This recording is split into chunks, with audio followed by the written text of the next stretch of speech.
শুভ জামা ষষ্ঠী সবাইকে, কেমন আছো? আমিও ভালো আছি। এই দেখো আমি হয়ে গেছি রেডি, এখন বেরিয়ে পড়বো সোজা বাড়ির দিকে। বাড়িতে দুদিন থাকবো, তার জন্য ওই বড় ব্যাগটি নিয়েছি।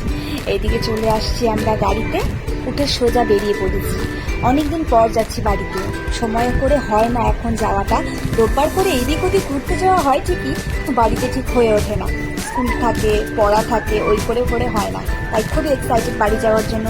বাড়ি যেতে যেতে বাড়ির চেনা রাস্তাগুলো দেখতে খুবই ভালো লাগে, আর রাস্তাঘাটে চেনা মানুষ দেখলে বাড়ির পাশে আরোই বেশি আনন্দ লাগে। যতই আগাচ্ছি আরোই আনন্দ হচ্ছে, খুব এক্সাইটেড হচ্ছে মনে। দিদি ওরা আসবে। এই বাড়ির রাস্তায় চলে এসেছি, আর একটু গেলেই আমার বাড়ি। তো আমি খুবই একদম এক্সাইটেড বাড়িতে যাওয়ার জন্য। অনেকদিন পর যাচ্ছি যেহেতু। দিদিরা মনে হয় চলে এসছে। আর ওই দেখো বাড়িতে নামতে না নামতে আমাদের বাড়িতে একটা কুকুর আছে, ও খুশিতে একদম পাগল হয়ে গেছে। আস্তে আস্তে আমার পা চাচ্ছে, হাত চাচ্ছে, খুবই আনন্দ। তো চলো যাওয়া যাক।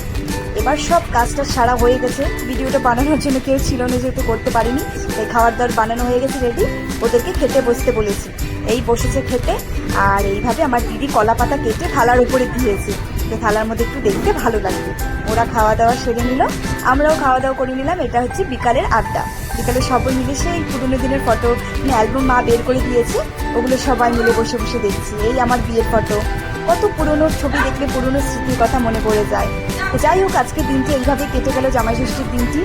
আমার ভিডিওটি যদি ভালো লেগে থাকে অবশ্যই লাইক করো, কমেন্ট করো, আর কীরকম লাগলো ভিডিওটি অবশ্যই আমাকে জানিও।